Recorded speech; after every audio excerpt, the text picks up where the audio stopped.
Frente Radiosa. El conflicto no es karma, es democracia. Complicamos la discusión. Hablamos de política. No lo soñé.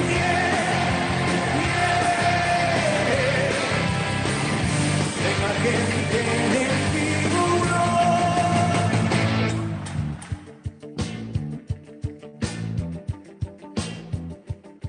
Pichincha Universal.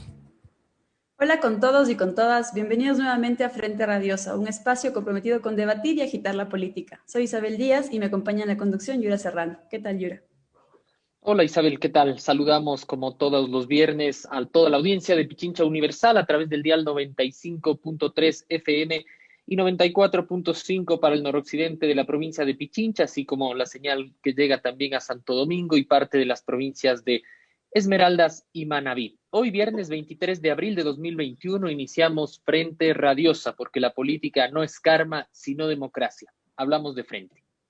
Les recordamos que esta es una coproducción del Foro de los Comunes y de Registro Aurora. Pueden seguirnos en nuestras redes sociales y plataformas digitales, Facebook, Twitter, Instagram, Spotify, iVoox y YouTube como Frente Radiosa. Hacemos llegar, como siempre, también nuestro agradecimiento a Línea Dura, medio de comunicación digital, radicado en Nueva Jersey, quien retransmite este espacio radial para la comunidad migrante en los Estados Unidos. A Ronnie por la coordinación técnica desde los estudios centrales de la radio, a Gabotero y a todo el equipo de producción del programa. Así es. Esta tarde aquí en Frente Radiosa proponemos realizar un balance de los resultados electorales obtenidos acá en Quito y de las dinámicas políticas más amplias que ellos develan. Para conversar al respecto nos acompañan esta tarde Cristian González. Él es militante de diversos espacios como Bulla Zurda, Red Vocea, Nuestro Americano y la Revolución Ciudadana. Está también con nosotros Sofía Merino, ex candidata vicepresidencial y especialista en gestión de gobiernos. Y nos acompaña también Paco Salazar, especialista en ciudad y territorio. Bienvenidos, bienvenida. Quito, luz de América, ha sido el lema con el que, como herencia de la gesta libertaria de hace 2 siglos, ha servido de base para la construcción de la mitología republicana nacional. De ello, aunque algo difuso, se ha desprendido un imaginario de la ciudad asociado al pensamiento de vanguardia, a la resistencia popular o a la emancipación como condición necesaria para el establecimiento de una patria de iguales. En las últimas décadas, con ese espíritu se ha pretendido explicar, por ejemplo, la contestación a gobiernos impopulares de corte neoliberal en los años 90 e inicios de los 2000, la solidaridad tejida con la irrupción de las movilizaciones indígenas y campesinas o el impulso de tesis progresistas para el tiempo instituyente que vivió nuestro país.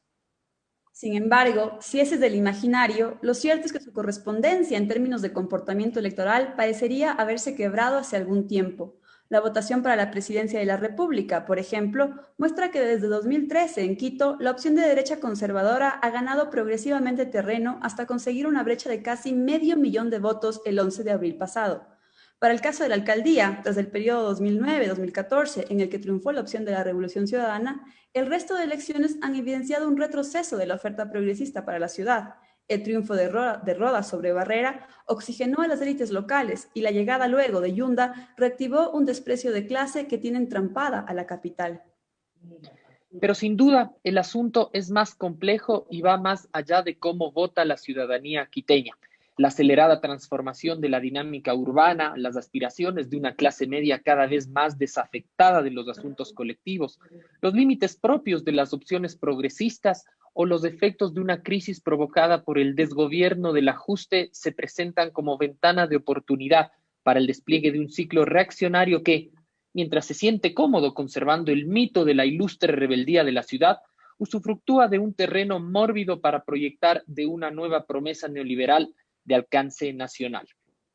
¿No ocurre entonces que desde hace algún tiempo en Quito se cocinan las condiciones para el establecimiento de una hegemonía de derechas? Es lo ocurrido el pasado 11 de abril, la punta de un iceberg mucho más grande que no logra terminar de ser observada en su totalidad. ¿Ha negado Quito el progresismo? Bienvenidos y bienvenidas aquí a Frente Radiosa. Política de frente, porque la política es cambio y conflicto.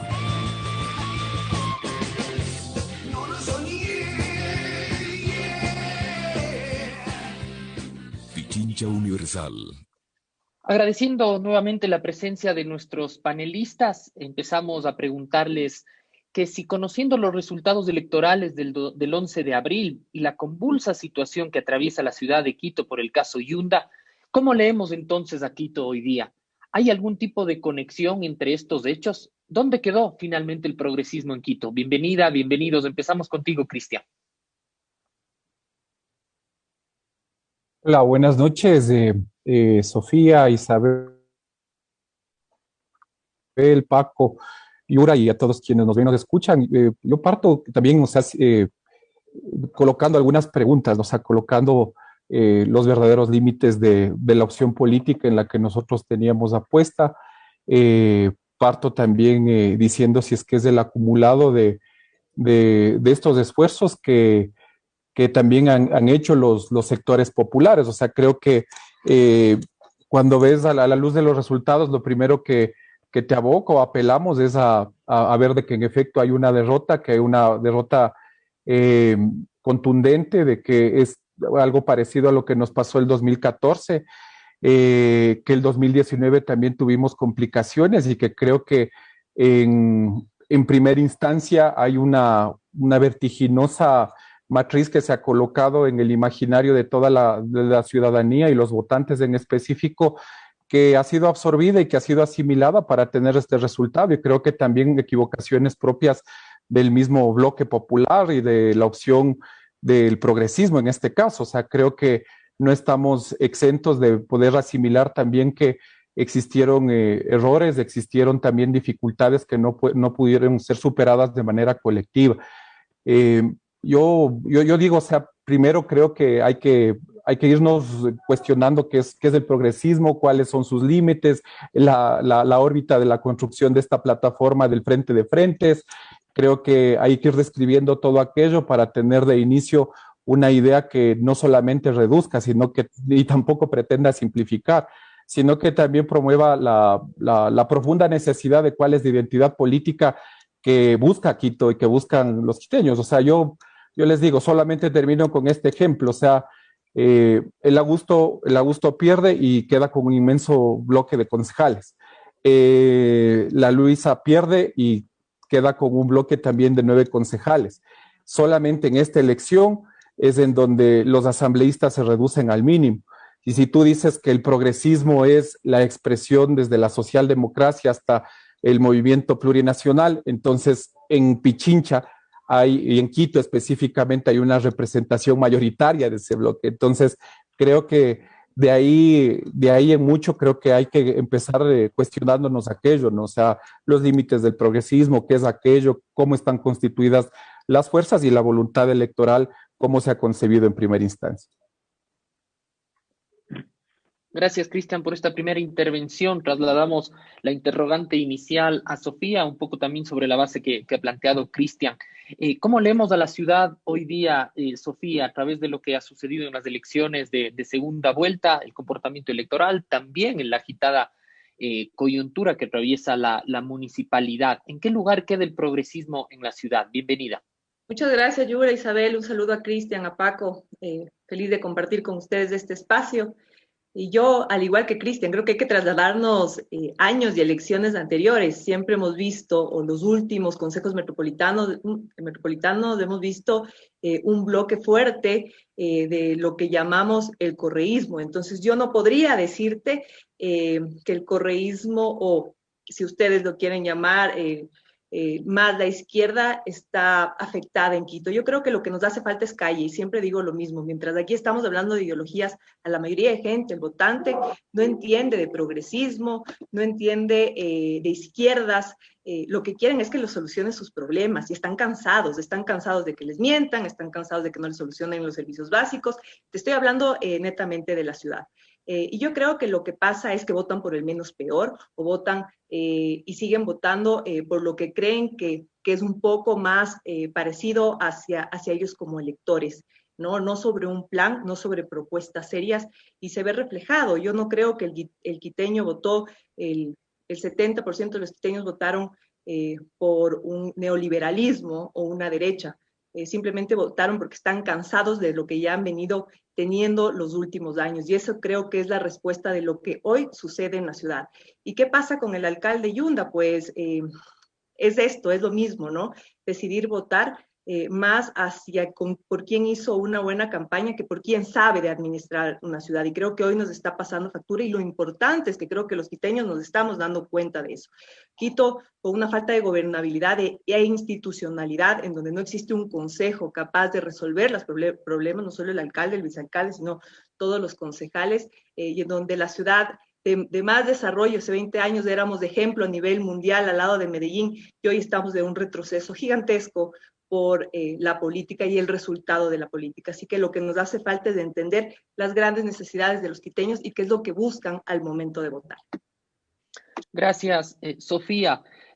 Paco, en las primeras intervenciones se ha puesto de manifiesto de alguna manera que, por un lado, hay que interrogarse, hay que preguntarse realmente qué es el progresismo, cuáles son los límites del progresismo, porque parecería ser un saco en el que entra bastante, pero no sabemos qué es lo que está entrando y que finalmente sirve solo como un paraguas, mientras que Sofía ha puesto quizá uno de los elementos en los que tú de alguna manera conoces al tratar el tema de ciudad. ¿Cuáles son los problemas finalmente de la gente que si se traducen o no eso además de una opción electoral? ¿Dónde está el progresismo en Quito y qué ocurre al día de hoy en la ciudad? Bienvenido. Gracias, Yura, por la pregunta. Buenas tardes con todos. Hola Isabel, Cristian, Sofía, qué gusto compartir el panel.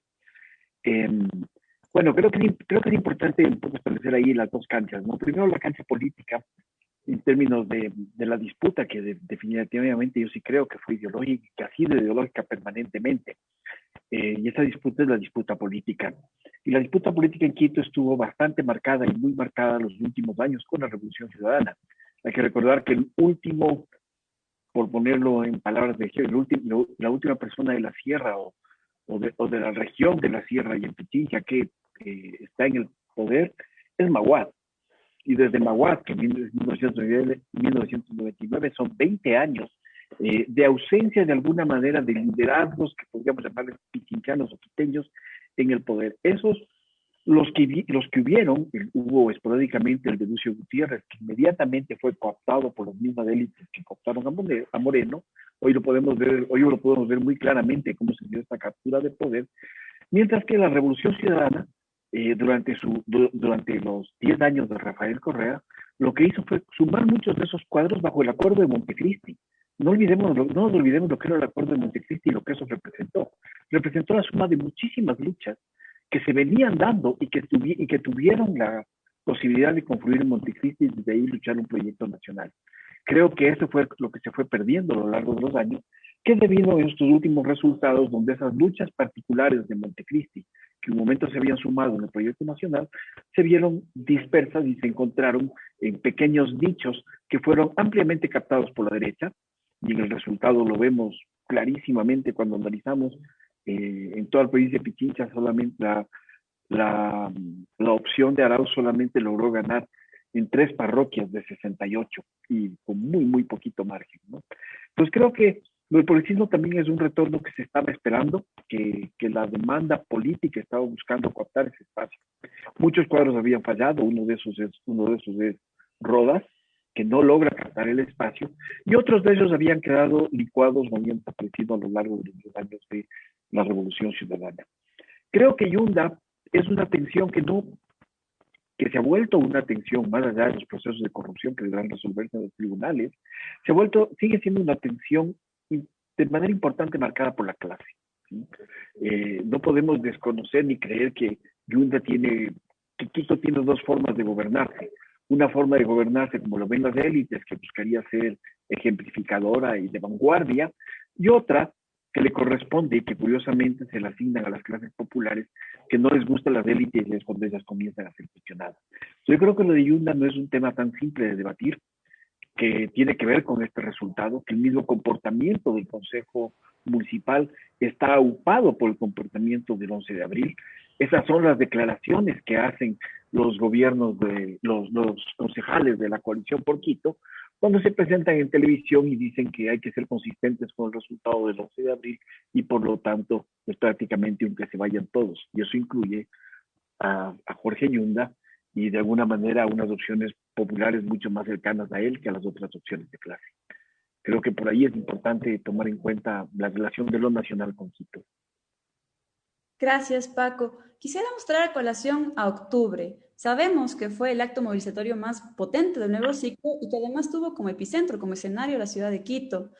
Si bien todavía se discute la tradición electoral que tuvo octubre, fue el candidato de la Revolución Ciudadana quien reivindicó el legado popular de octubre, mientras que Lazo se mantuvo más bien alineado con la tesis de violencia, crisis de civilidad, como lo dijo en el debate, y más bien abogando por mano dura. Conociendo los resultados del 11 de abril y en función de lo que hemos conversado hasta ahora, en su opinión, ¿puede decirse que Quito optó por curar esa herida a través de la promesa de consenso y la paz social antes que la de la rebeldía popular? Cristian. Tu micrófono. O sea, quiero creer que todavía existe un margen en el cual exista una disputa, digamos, de, primero, el sentido de lo que se construye de manera colectiva. O sea, si la papeleta era una elección del neoliberalismo versus el antineoliberalismo, y si es que en aquello estaba sumado dos campañas y que la una obviamente perdió, y digamos, y perdió por un sinnúmero de errores que pueden también alimentar a la discusión, pero creo que yo quiero pensar primero que esta tesis que está promoviendo la élite acompañada con todo el bloque de poder plutocrático de la capital, que está acompañando, digamos, un framing de decir, tal como se castigó a los que intentaron incendiar en octubre a Quito, hay que seguir en esa misma línea y hay que despojarnos de Yunda y hay que despojarnos del esto y hay que hacer que renueve el Quito de las libertades. Entonces, creo que ese es digamos, del acorralamiento al que nos quieren llevar, y creo que no hay que caer en aquello. Creo que es muy peligroso pensar que hay solo dos opciones de mirar las cosas. Creo que ahí pudiera también encontrarse posibilidades en las cuales existe una tradición de lucha en Quito y que eso no va y eso no va a terminar siendo superado porque esté sentado en el sillón de alcaldía Yunda o cualquiera de ellos. O sea, creo que hay una tradición de lucha que tiene una profunda necesidad de reivindicarse de manera permanente por sus problemas. Si ustedes ven, como manifestaba Paco, en las parroquias donde tradicionalmente han sido fuerte la revolución ciudadana, por ejemplo, Chillogallo, que incluso en la misma consulta popular, tuvo unos resultados importantísimos, o sea, superando incluso una votación del 35,000 votos. Y hoy, claro, sí aparece una afectación importante en ese mismo sector, parroquia en donde tiene 60 barrios, en donde hay barrios que aún todavía no están consolidados. Hay incluso muchos de los 16 candidatos a la presidencia nunca visitaron la segunda principal parroquia de Quito. Entonces, si es que tú describes todo eso, si es que tú eso le pones los problemas reales de la gente, o sea, problemas que incluso están alejados o no sé, o la política o los políticos o las propuestas de los políticos no se conduelen con la realidad, por ejemplo, de los sectores más populares.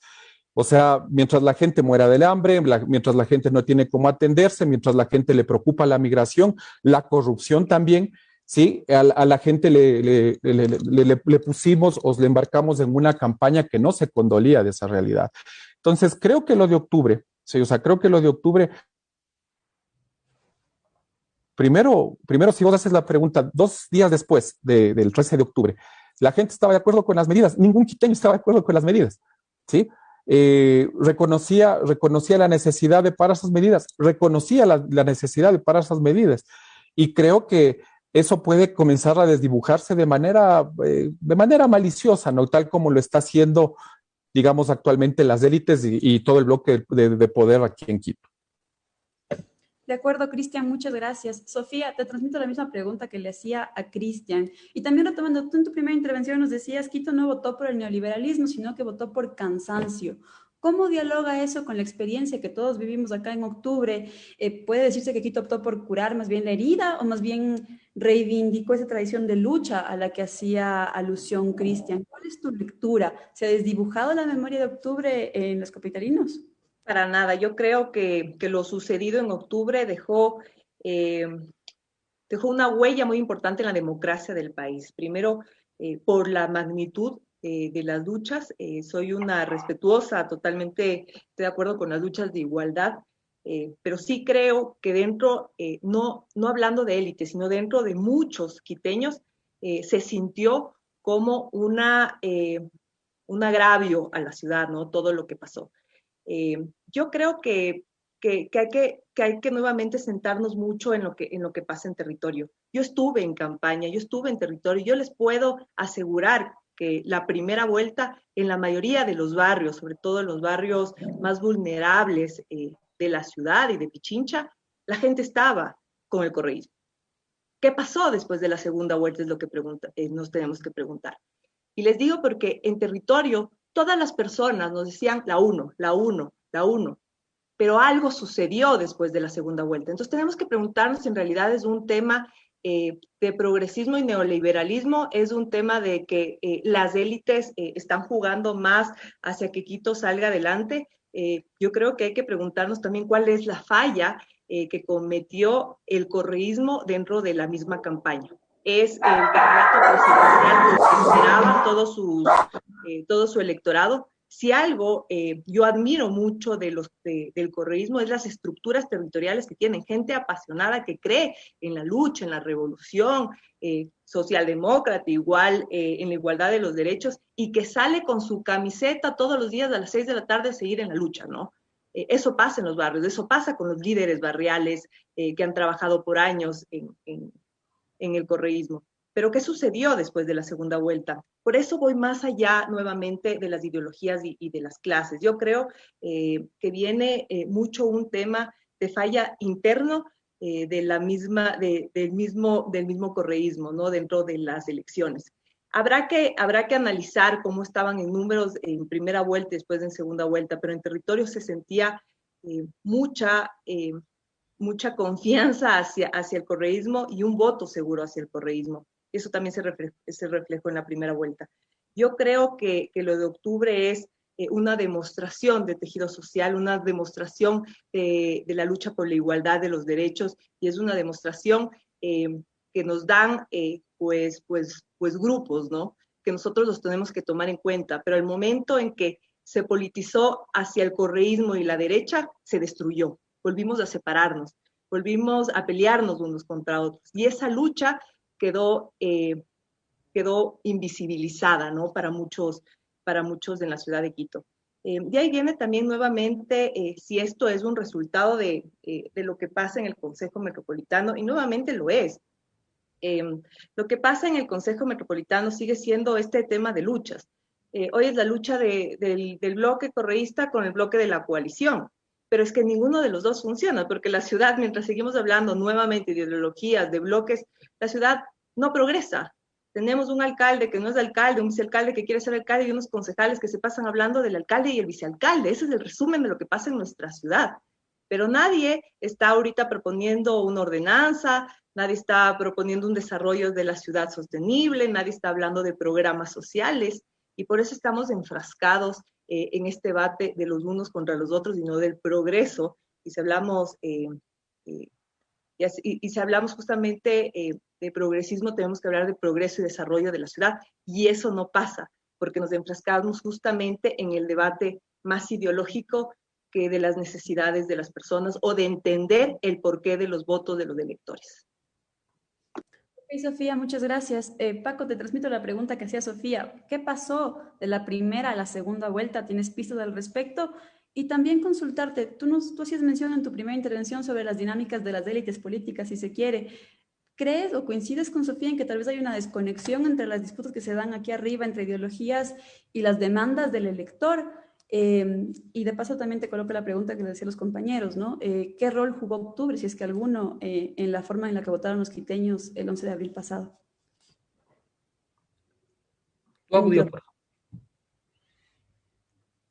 Podemos partir nítidamente de octubre. O sea, octubre yo creo que fue el primer símbolo de que efectivamente el proyecto de Moreno se había transformado en una recomposición del neoliberalismo. ¿Sí? Recuerden que octubre no es simplemente una manifestación o una manifestación indígena más, pues se produce en el marco de una alza de los combustibles, de un intento de alza de combustibles. Y el momento que eso sucede, también aparece en escena unas élites que primero están de acuerdo en que se hace el combustible y que generan y marcan el guión de que Quito está siendo afectado. Los primeros que están peleando por la afectación de Quito son los constructores afines al municipio de Quito, que están buscando marcarle una cancha al municipio para poder en su momento participar en negociaciones urbanísticas en las que participan los constructores con el municipio.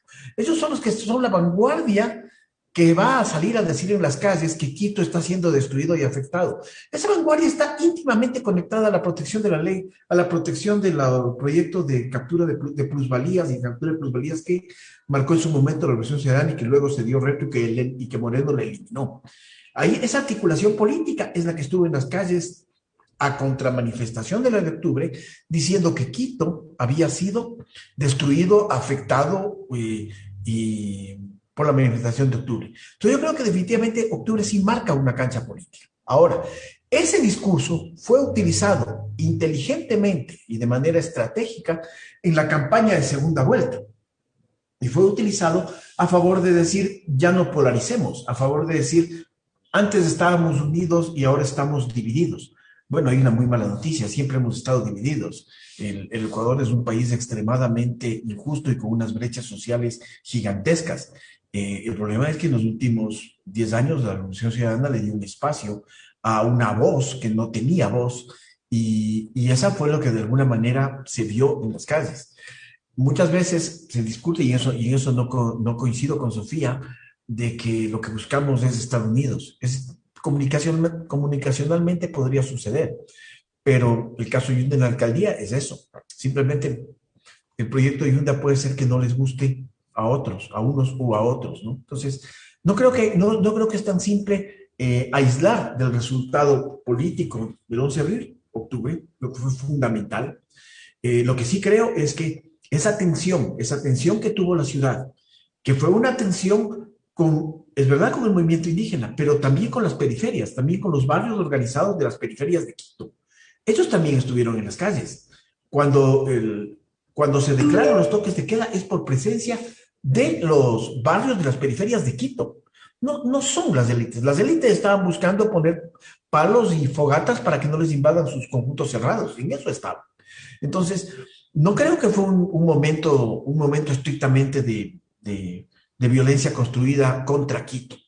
Es una lucha social histórica que tenemos. Ahora bien, ese resultado, yo sí insisto, que tuvo un manejo estratégico y extremadamente talentoso por parte de Lasso y sus estrategas comunicacionales que redujeron la campaña simplemente a pensar, si es que gana la X opción, lo que tendremos es más violencia, lo que tendremos es más lucha, lo que tendremos es más... Pero bueno, sucede que la gestión pública se trata de eso. La cuestión no se trata de la violencia, se trata de lograr acabar con las desigualdades y acabar con las brechas. Y lo primero que tenemos que hacer es empezar por reconocerlas y saber que existen. Ahora, para cerrar y sin alargarme en el tiempo, yo creo y coincido con Cristian que sí tuvimos una campaña que no se puso de acuerdo con la realidad. Sofía también habla de una realidad en la que la campaña no fue capaz de contestarla. Y creo que el concepto de construir un proyecto de nación no llegó a explicarse de manera más profunda para hablar que un concepto de nación también incluye muchas diversidades, que incluye muchas formas diferentes de espacios de lucha, de anhelo, y que esos espacios de anhelo y de lucha también tienen espacios en un proyecto mayor de Estado Nacional o de República Plebeya. Y creo que ahí es donde fallamos, en decir que ahí debería haber un espacio adicional que no logró visualizarse y que obviamente provocó que jóvenes, que gente angustiada por no tener opciones de trabajo, consideren que quien menos problemas le va a dar para poder desarrollar una posibilidad económica o de sobrevivencia, capaz que es un banquero, que capaz que le puede dar un crédito. Bueno, esa es la diferencia. Los banqueros dan créditos de sus bancos. Los estados tenemos que saber qué hacer con la plata pública para poder construir un país equitativo. Gracias, Paco, Sofía, Cristian. Nos vamos a una pausa y en breve volvemos con más de Frente Radiosa. Una noche cualquiera, mientras el mundo se rendía ante el blues.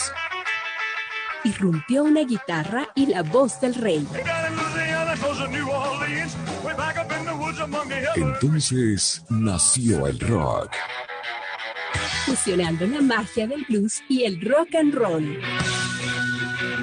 Nacieron las mejores creaciones del rock. Con los grandes exponentes en su género.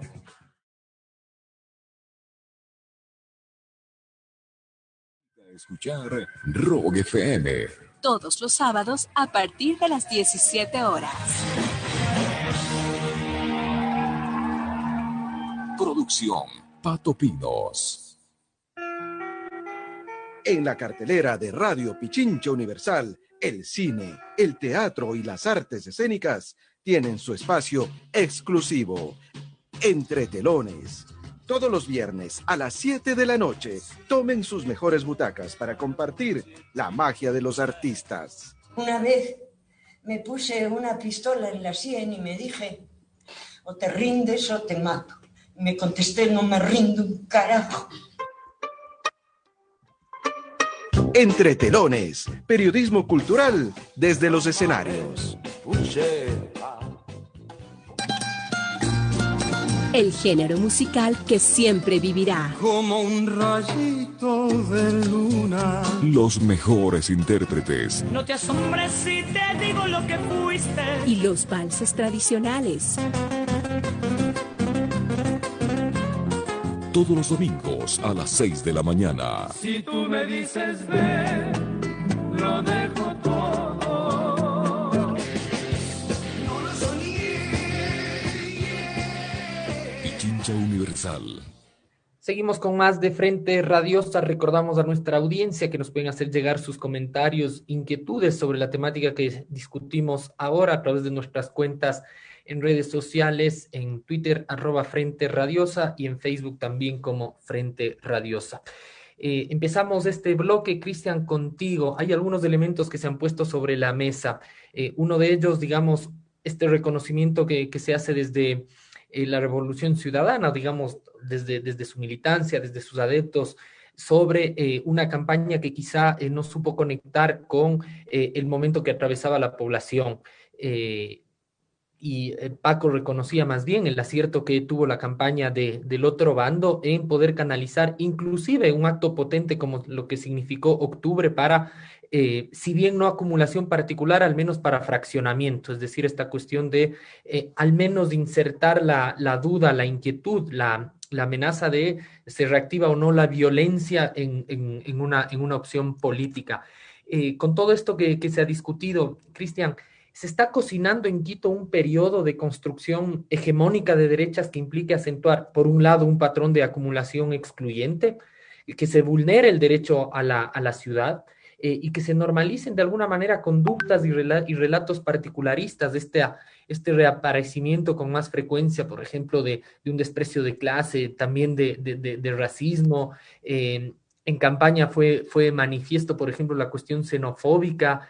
¿Se está instalando, cocinando una cuestión en clave más hegemónica o es una cuestión aislada que responde a la coyuntura electoral? Coincidiendo con lo que planteó Paco en la anterior intervención, o sea, cuando Moreno despliega esta fase del neoliberalismo autoritario, en donde la polarización incluso nos pone en una órbita mucho más nítida, ¿no? En donde los no beneficiados de toda la política antipopular y de exterminio de Moreno nos sigue estrangulando, nos sigue abandonando y nos sigue dejando de manera desolada en todos los ámbitos de la vida, o sea, y es el caso también de Quito. O sea, también hay una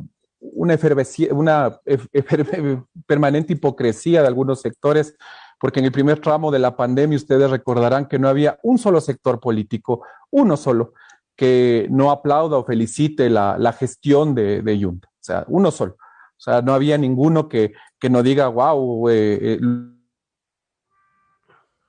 lo está haciendo bien, está gestionando de la mejor manera. Creo que de ahí decanta lo que tú dices, ¿no, Yura? O sea, creo que esta polarización puede ser aprovechada, pero también puede ser aprovechada del otro lado. Creo que la apuesta está en la construcción, primero, de la búsqueda colectiva de una identidad política que nos permita construir desde el sentido popular un bloque que enfrente también a la política, digamos, criminal neoliberal y de exterminio de Moreno.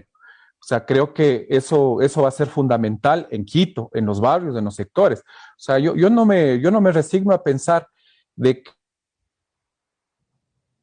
que parroquias tan importantes como la de Calderón, Cotocollao, Chillogallo, sí, por decir las 4 principales de la capital, por su número, importancia y peso electoral. O sea, yo no me resigno a pensar de que hay barrios en donde ya desde la misma pandemia, o sea, hoy que regresamos a un encierro, logramos reconocer también prácticas socioorganizativas liberadoras, o sea, desde los mismos huertos familiares, desde las boticas comunales, desde la posibilidad de recuperar la minga y el diálogo vecinal. Y creo que la emergencia de aquello nos va a colocar con otra agenda.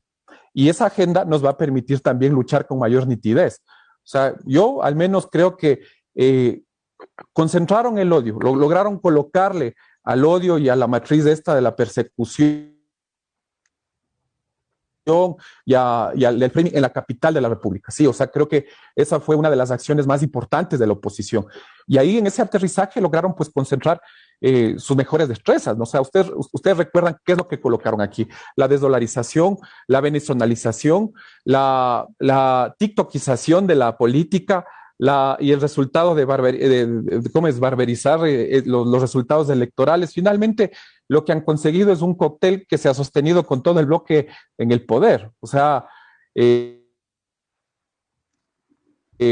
yo digo, más allá de que es una pérdida muy sentida, que hay que asimilarla, que hay que también asumirla y que autocríticamente hay que salir también a poner la cara, porque creo que también eso es importantísimo en política, decir y reconocer de que este momento exige oxigenación, renovación, profunda y radical democracia en todas las estructuras y niveles de la organización.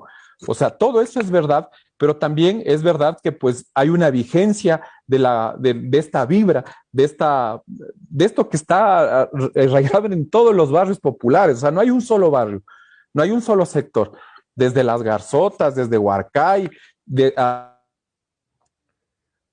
hasta el último barrio Nuevo Ecuador en Calderón, en donde pues no exista la posibilidad de constituir un núcleo para la construcción de esta disputa que vamos a tener que dar. Gracias, Cristian.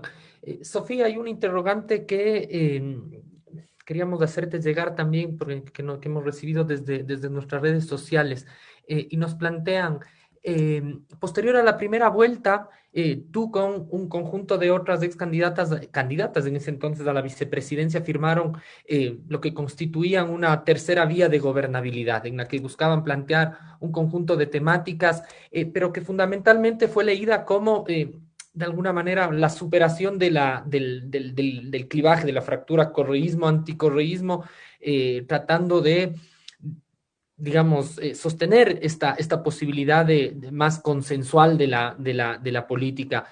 ¿Cómo lees eso en clave de una segunda vuelta que por naturaleza termina superpolarizándose, termina firmándose este clivaje y terminan quedando un conjunto de agendas por fuera? ¿Tú crees que perdió y en este escenario que viene va a perder o tiene cancha la posibilidad de una tercera vía? ¿Cómo dialoga eso con los progresismos ya existentes?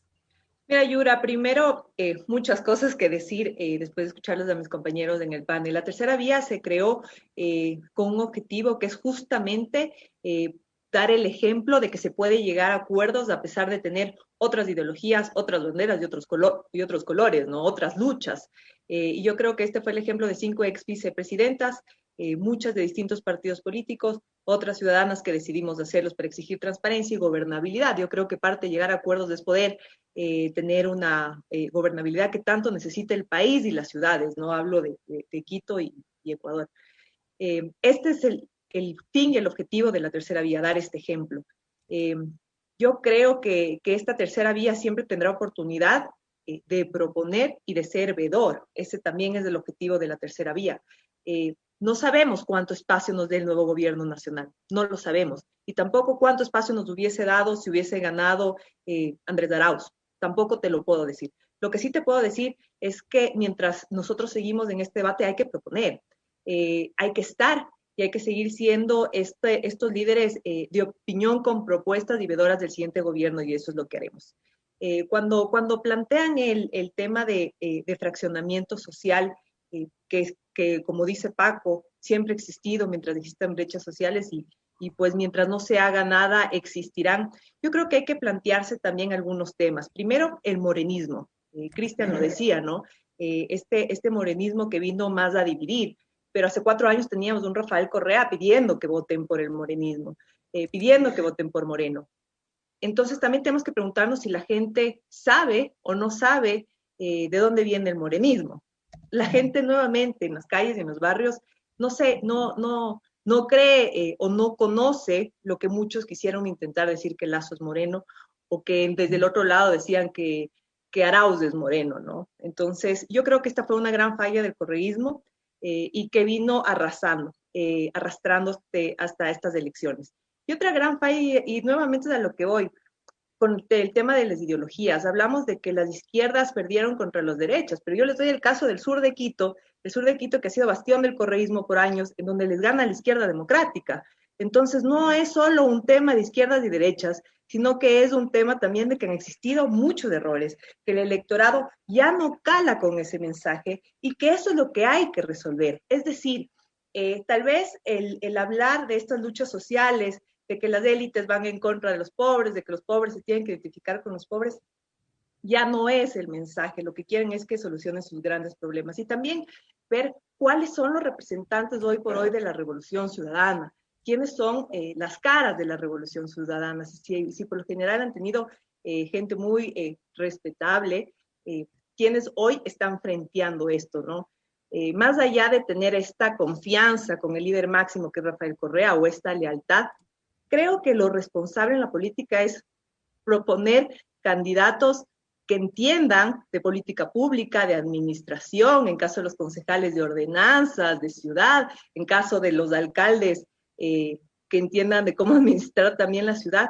Y esto es importante, el electorado se tiene, además de votar por un color o por Rafael Correa, se tienen que sentir identificados por los candidatos que hayan tenido para la asamblea y para otros espacios, ¿no? Yo creo que ya no podemos subestimar al elector. Y les digo porque el elector sí te pregunta, a ver, ¿cuál es su plan? ¿Pero cómo me va a resolver? Y Paco decía, es que claro, tal vez ganaron porque piensan que un banquero les va a dar un préstamo, pero si ponemos en ese caso, es más fácil que gane Andrés Arauz dándoles un bono de $1,000. Entonces, yo creo que no podemos subestimar al elector y que es necesario plantear planes reales, plantear personalidades, más allá de personalidades, opciones de gente que entienda de país, que entienda de ciudad. Y hay que plantear también, si seguimos hablando de las luchas de los ricos contra los pobres, de izquierda contra derecha, porque en esta elección ese mensaje no caló y por eso los resultados. Gracias, Sofía. Cerramos este bloque trasladando también la interrogante que hacíamos al inicio a Cristian. Paco, de alguna manera, si bien Sofía insiste en esta cuestión que en campaña, más allá de la discusión ideológica, lo que pegó fue de alguna manera un efectivo mensaje de realización inclusive de política pública, de gestión de gobierno, a diferencia de lo que se ha dicho, el correísmo no logró alcanzar. ¿Compartes esta lectura? ¿Crees que, digamos, el desafío pasa para el progresismo por afinar un plan y una idea de gobierno antes que por entender la estructura social y compleja realidad que atraviesan, por ejemplo, la situación de Quito en materia de servicios, de derecho a la ciudad, de sostenibilidad, de un conjunto de otras cuestiones en las que se nota que el revés de la opción progresista tiene también que ver en no saber leer esta realidad? Bueno, la pregunta es bastante compleja. Es importante casi que ponernos de acuerdo primero que el famoso debate izquierda-derecha es un debate de proletarios contra élites. Es verdad que está marcado ahí, porque normalmente sí está marcado por una clase de poder que es dueña de un montón de cosas y entre esos los medios de producción de manera importante en la ciudad. Y en la ciudad eso no es menor, porque en la ciudad eso está relacionado a a un gobierno muy fuerte sobre el suelo, sus capacidades, sobre las mismas producciones de la ciudad. Entonces, ese debate sí está en la ciudad. Sí me parece que el progresismo se queda con un deber importante ahora que se retiran los cuarteles de invierno para reconstituirse, que es entender que construir el Estado de Derechos no solamente consiste en un tema de mejorar las capacidades tributarias, de conseguir mejores captaciones para los recursos públicos, para poder generar bienestar. Yo creo que en la ciudad pasa eso muchísimo, por ejemplo, con la regulación del suelo. Hacemos procesos sociales gigantescos para conseguir regular el suelo. Una vez se regula el suelo, esas personas que han hecho ese esfuerzo entran en una lógica formal que comienzan a pagar una serie de tributos importantes, que es importante pagarlos, que es importante pagar los prediales, que es importante pagar las construcciones por mejoras, pero en el progresismo no hemos sido capaces de construir el espacio para que esa economía se desarrolle. Es decir, perfecto, tengo un suelo formal, entonces ya puedo entrar a generar esta industria, puedo generar este comercio, puedo generar esta economía. Porque en realidad la ciudad sí está cooptada por unas grandes transnacionales, por unas grandes corporaciones de todo sentido, desde la producción alimenticia. Quito tiene una fuerte condición en la producción alimenticia, pero también tenemos unas grandes transnacionales en eso, hasta la misma distribución y el comercio de víveres y alimentos. Entonces, sí es un debate que está pendiente. Creo que ahí el progresismo se la queda corta, pero que no se va a solucionar con liberalización de mercados, que no se va a solucionar con liberalización de suelo, que no se va a solucionar con que toda la condición de la política pública sea la reducción de impuestos. Al contrario, se va a agravar. Cada vez va a ser más grave y cada vez va a ser mucho más compleja poder conseguir un balance y una equidad adecuada en la gestión de lo público. Entonces, en ese sentido, es verdad que el resultado sí estuvo marcado por esta diferencia, pero fundamentalmente sí estuvo marcado por la necesidad inmediata de la solución de las condiciones de vida, y que sí coincido en eso con Sofía, pudo haber una apuesta para solucionar necesidades. Sin embargo, mal podemos pensar que porque la gente cree que lo que busca es solucionar necesidades, tenemos que desarmar las lógicas de redistribución equitativa de los ingresos, de los impuestos y de los ingresos del Estado. Y ahí estamos, y ahí es cuando se requiere la política. Quedó clarísimo, y yo creo que quedó clarísimo el día de ayer, que Lasso es Moreno, ¿sí? Y que Moreno es Lasso.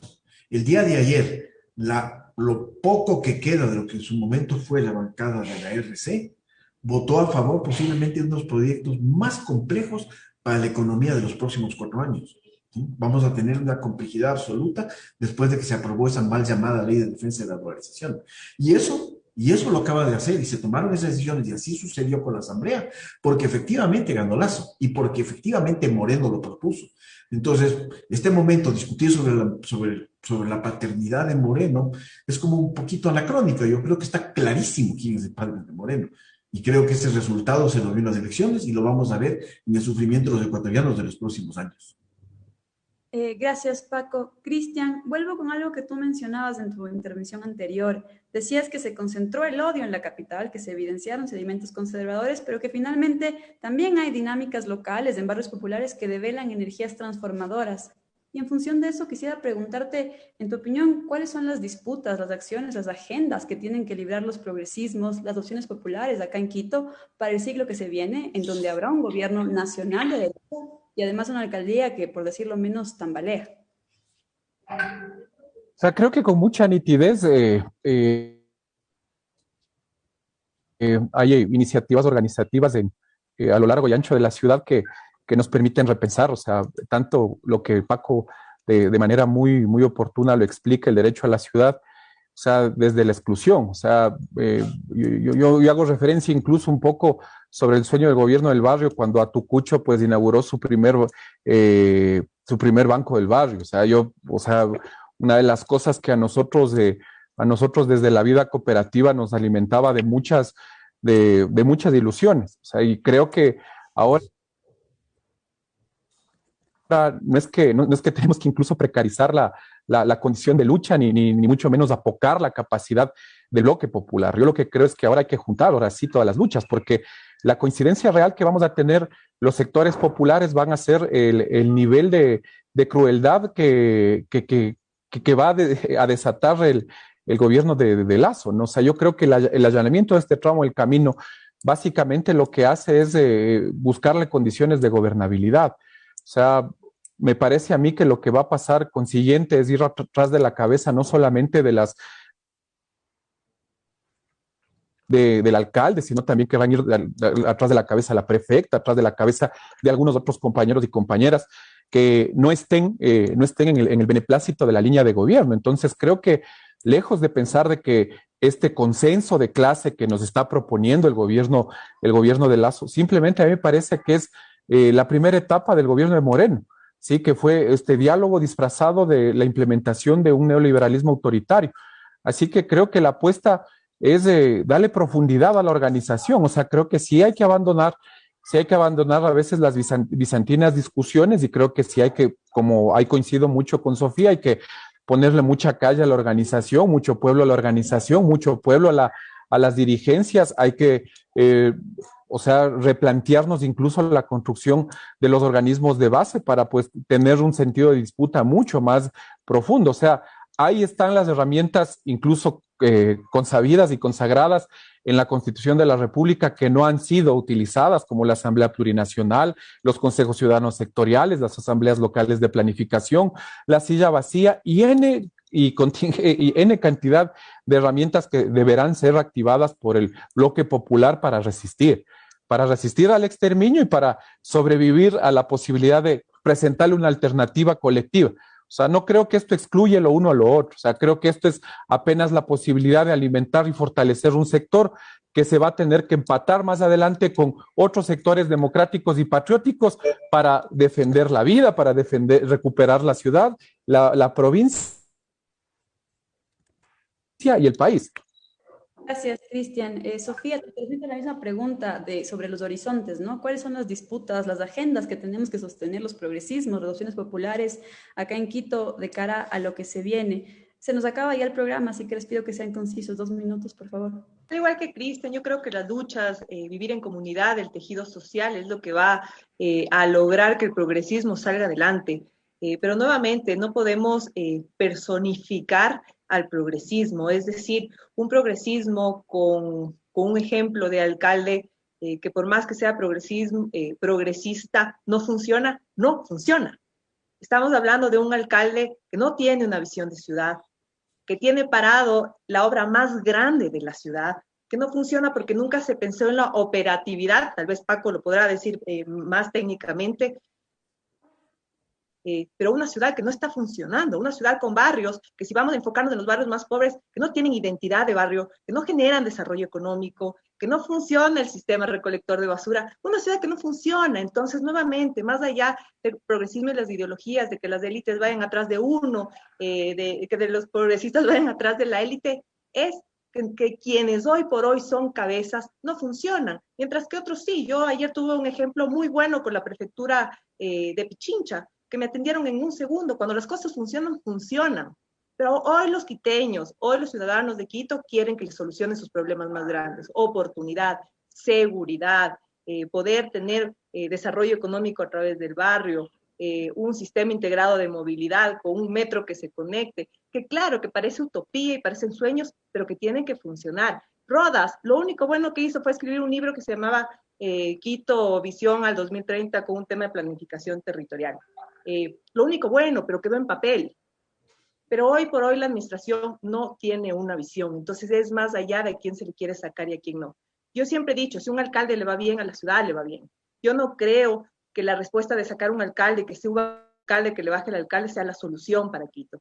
Yo creo que la solución para Quito es tener un consejo responsable, un alcalde responsable, un alcalde que pueda salir de todos sus sistemas, que ya la fiscalía verá si es culpable o no. Pero tenemos que ser más objetivos los ciudadanos, más objetivos los que estamos en la opinión pública. No siempre es la lucha de unos contra otros, sino de si progresa el país, progresa la ciudad, y dónde estamos pensando, sobre todo en los grupos más vulnerables, dónde están los programas sociales, dónde están los programas de las niñas, de las adolescentes embarazadas, de alcoholismo, drogadicción. De eso es lo que se tiene que enfocar la opinión pública. Perdón, creo que ya me pasé. Tranquila, gracias, Sofía, clarísima. Paco, te quedas con la última palabra. ¿Cuáles son las grandes disputas para el siglo que se viene acá en Quito? ¿Cómo se puede recomponer el campo popular? por favor. A ver, de hecho, Quito tiene como ciudad una tarea gigantesca y de hecho hemos tenido problemas con los alcaldes, no hay cómo negarlos, ¿sí? Primero, transformarse de un urbanismo democrático en un urbanismo democrático y no especulativo. Desde Rodas nos hemos dedicado a especular con el urbanismo y no a construir una democracia en el urbanismo. Lo otro, una recuperación radical de la producción y el trabajo. Recuperar el consumo local y la producción local. Entender que seremos capaces de sobrevivir como ciudad y más ahora después de la experiencia de la pandemia.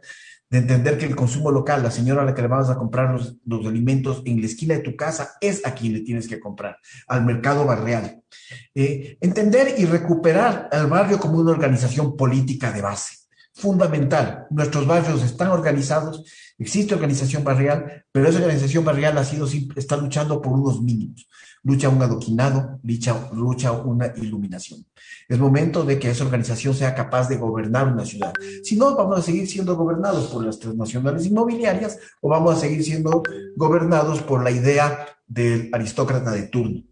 Y fundamental, y para el cierre, porque supongo que tenemos un problema de tiempo, la recuperación formal del espacio público. Primero, para que el encuentro sea real y no sea un encuentro de marketing, como el que propuso el candidato ganador de las últimas elecciones nacionales. Ese espacio público es la calle, es la vereda, es el espacio donde ejercemos libremente todos nuestros derechos. Es ese espacio que les negamos a los compañeros venezolanos. Una economía solidaria, reconstruir esa economía solidaria en el espacio público, pero fundamentalmente entender que ese va a ser el espacio de la tolerancia al diferente, del encuentro con el diferente, que será el primer paso para entender que tenemos unas brechas que debemos disminuir y que podremos ser y encontrarnos y estar unidos cuando entendamos que juntos estamos combatiendo esas brechas y no acrecentándolas. Creo que por ahí. Gracias, Paco, Cristian, Sofía. Nos quedamos con esto último que además reivindicamos desde el programa, que tiene que ver con el potencial de la organización popular que supo estar movilizada en las calles, organizada, y que significó también una luz de esperanza en esto que ha sido denominado el ciclo neoliberal y autoritario. Agradecemos nuevamente a nuestros invitados y al equipo editorial de producción que da vida semana a semana a Frente Radiosa. Como solemos decir, que el conflicto no es karma, sino democracia. Hablamos de frente. Hasta la próxima semana. Gracias a ustedes. Programa clasificación O, de opinión.